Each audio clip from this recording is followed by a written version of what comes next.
Posso dar para o Senhor? Amém. Sou grato a Deus por mais esse grande privilégio que Ele nos dá de poder compartilhar a palavra. Eu sei que de mim mesmo não tem nada, né? Mas tudo vem do Senhor, né? A palavra é dele e nós somos apenas um canal, né? Agradeço também ao nosso pastor, que tem confiado em nós, né? Presbítero Elmer, que tem orado, a Adriana, o corpo de ovelha, juntamente com o nosso Pedro. Convido o irmão para estar abrir as vossas Bíblias, no livro de Gênesis, primeiro livro da Bíblia, capítulo 3, versículo 15. É uma passagem bastante conhecida, vou estar lendo porque o tempo é bem curto. E espero que o Espírito Santo me ajude a passar tudo aquilo que Ele colocou no meu coração. Amém? Amém. Gênesis 3,15. E porém inimizade entre ti e a mulher, e entre a tua semente e a sua semente, esta te ferirá a cabeça, e tu lhe ferirás o calcanhar. Pode tomar o vosso assento, em Jesus. Sabemos que este contexto, né, já está falando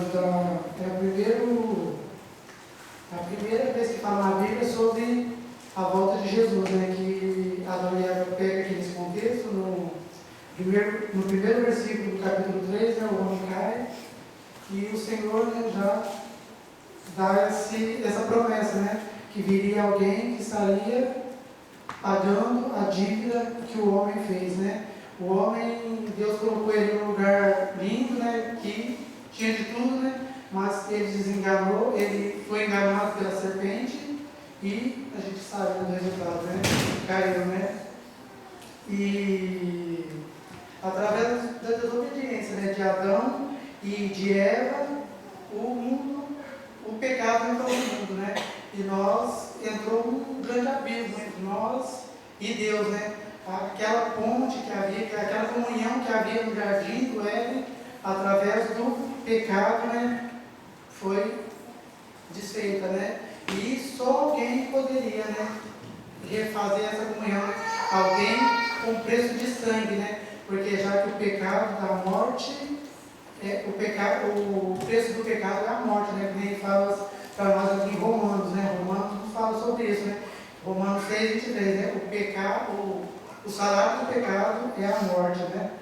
Mas Deus, na sua infinita misericórdia e pelo seu amor, né, já havia preparado, né, a nossa redenção antes da fundação do mundo, né? Em 1 Pedro 1:20, a gente vê isso, né? Que talvez a gente pense, né? Deus criou o homem e o homem pecou e muitos falam que Deus foi pecado de surpresa, né? Mas antes da fundação do mundo, a Bíblia nos fala, né, que Deus já tinha um plano de redenção, né?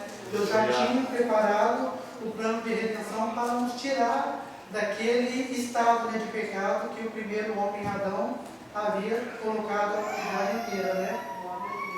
E essa promessa se cumpriu, né? Os profetas, todo o Velho Testamento, né, esperou essa promessa, né? A vinda do Messias para tirar o pecado, né? Tinha na velha aliança aquele bezerros e carneiros, mas sabemos que aquilo era algo provisório, né?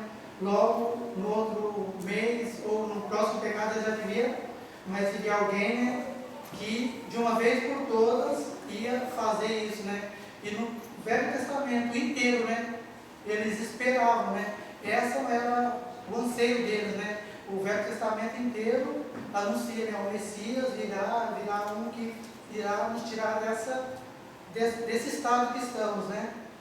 E veio, né, Jesus veio na nova aliança, Jesus veio na nova aliança em forma de homem e cumpre a promessa, né, a palavra de Deus que havia proferida pelos profetas. Jesus cumpre e morre por nós, né, pela remissão dos nossos pecados, e ao terceiro dia ele ressuscita, né? E ao ressuscitar, e ao morrer e ao ressuscitar, ele nos faz outra promessa, né?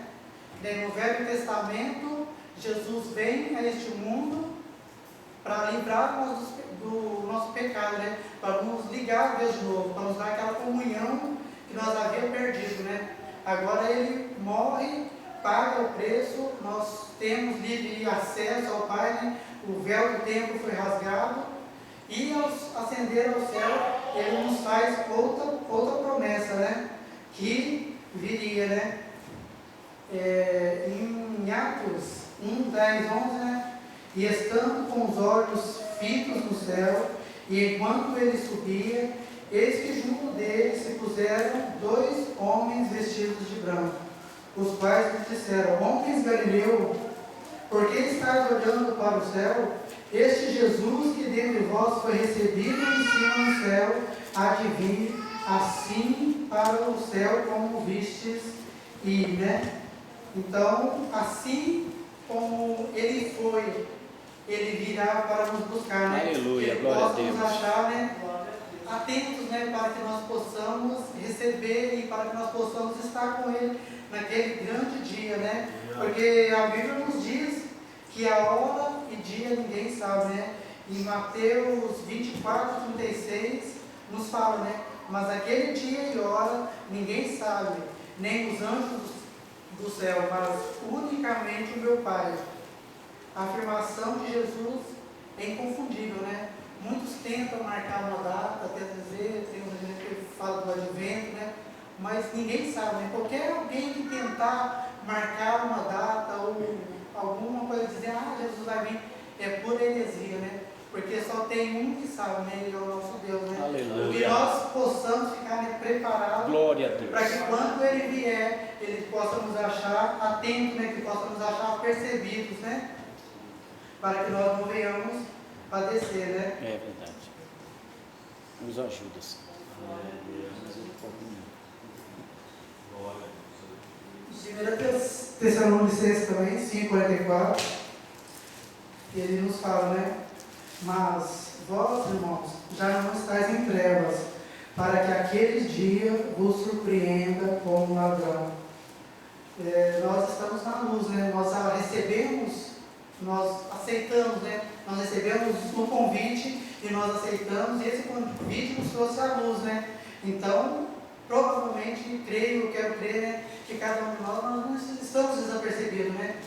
Eu quero crer que ao soar da trombeta, né, se Jesus voltar agora, que nós possamos estar, né, apercebidos para que nós venhamos morar com Ele, né? Porque a primeira vinda do Senhor Jesus, Ele vem como cordeiro, né? Ele veio na simplicidade, né? Mas a segunda vinda, a Bíblia nos fala que Ele virá como juiz, né? Ele virá para estabelecer o seu reino na terra, né? Não vai vir mais, Ele virá com um braço de ferro, com vara de ferro, né? Para colocar juízo, né? Que nem fala em Apocalipse 19:11 até o 16. Eu vou estar lendo, é um pouco longo. E viu os céus abertos, e eis um cavalo branco, e o que estava sentado sobre ele chama-se Fiel e Verdadeiro, e julga e peleja com justiça. E os seus olhos eram como chama de fogo, e sobre a sua cabeça havia muitos diademas. E tinha um nome escrito que ninguém sabia senão ele mesmo.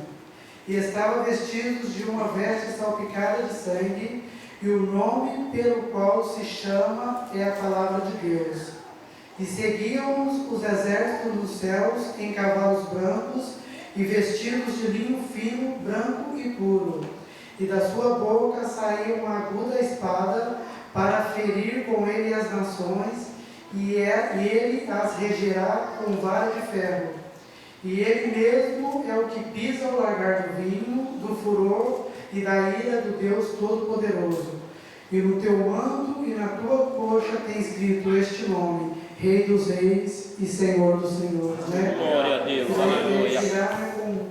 Para reger, né? Talvez você fale, mas ele veio daquela forma humilde, né? Mas dessa vez ele vai vir, não com aquela misericórdia, né? Porque aquele que não estiver com a sua vida no altar, ele vai ser regido, né? As nações, todo o poder vai estar na mão dele, né? E nesse grande dia, nós que já vamos estar com Ele, né? Que nós possamos estar firmados, para que nesse dia, né, nós possamos estar, né, alegres com nosso Senhor Jesus, e nós não venhamos ficar, né, neste mundo, né?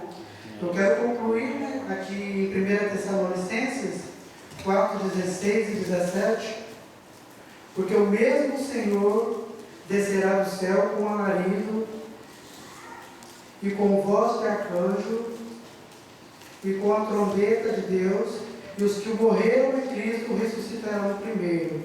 Depois nós, os que ficamos vivos, seremos arrebatados juntamente com Ele nas nuvens e encontrar o Senhor nos ares, assim estaremos sempre com o Senhor, né? Sabemos que a vida do nosso Deus, né, ela se dará em duas etapas. Primeiro o Senhor virá nas nuvens, né, e aqueles que estiverem preparados serão abrir e piscar de olhos, serão arrebatados, né? E essa será a primeira fase, né? E a segunda fase será essa, né? Que ele já vai vir com a sua igreja, né? E virá para reger a terra, né? Talvez você pense, né? Mas que nem fala, né? Todo olho verá, né? Todo olho verá, né? A gente não sabe como pode ser, né? Porque como, né? Todo olho verá.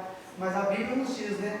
Todo olho verá, né? Aquele dia, né? Que nós possamos estar preparados, né? E que nós possamos estar ali, né? Junto com o nosso Senhor Jesus Cristo, para que nós não venhamos, né, participar da grande tribulação, né? Que vai ser uma grande tristeza, né? Para aquele que já esteve aqui na igreja, que conheceu a palavra e vê que, nossa, Jesus veio e vai ser uma grande tristeza, né? Que nós possamos estar percebendo essa palavra, falou grandemente comigo, né? Estava quinta-feira meditando acerca dessa passagem, estava estudando acerca disso, né? E ontem o pastor mandou o meu, né? Aí eu fui estudar, eu não queria dar passar essa palavra para os irmãos. Mas o Espírito Santo me colocou isso no coração, né? Mas Senhor, vai falar da tua volta, falar dos seus tempos, é muito difícil para mim, mas eu tentei, eu virei a Bíblia para cá, tentando outra passagem, mas o Senhor falou comigo, né? Na quinta-feira, na prova, muito forte, né? E ontem, estudando, passei a Bíblia para cá, mas Senhor, mas sobre a tua vida é muito difícil, eu não sei pregar muito bem sobre isso, mas o Senhor, né, me colocou essa palavra no coração, né, que nós possamos estar percebidos, né, porque nós não sabemos o dia e nem a hora, né, e sabemos que os acontecimentos estão cada dia mais cumprindo, né, a Bíblia está praticamente cumprida, só falta o Apocalipse mesmo na volta de Cristo, que nós possamos estar percebidos, né. Só para concluir, eu quero ler com os irmãos em Tito 2, 11 e 14, porque a graça de Deus se há de manifestado, trazendo salvação a todos os homens, ensinando-nos que, renunciando à impiedade e às concupiscências mundanas, vivamos neste presente século sóbria e justa e piamente, aguardando a bem-aventurada esperança e o aparecimento da glória do grande Deus e nosso Salvador Jesus Cristo, o qual se deu a si mesmo por nós, para nos remir de toda iniquidade e purificar para si um povo seu, especial, zeloso e de boas obras. Que nós venhamos ser este povo, né? Que aqui na carta de Tito ele fala, né? Zeloso e de boas obras, né? Porque se nós andar conforme está aqui, com certeza Jesus vai voltar, né? E nós estaremos com Ele, né? Glória a Deus. Assim eu agradeço a oportunidade, em nome de Jesus, e volto. Louvado seja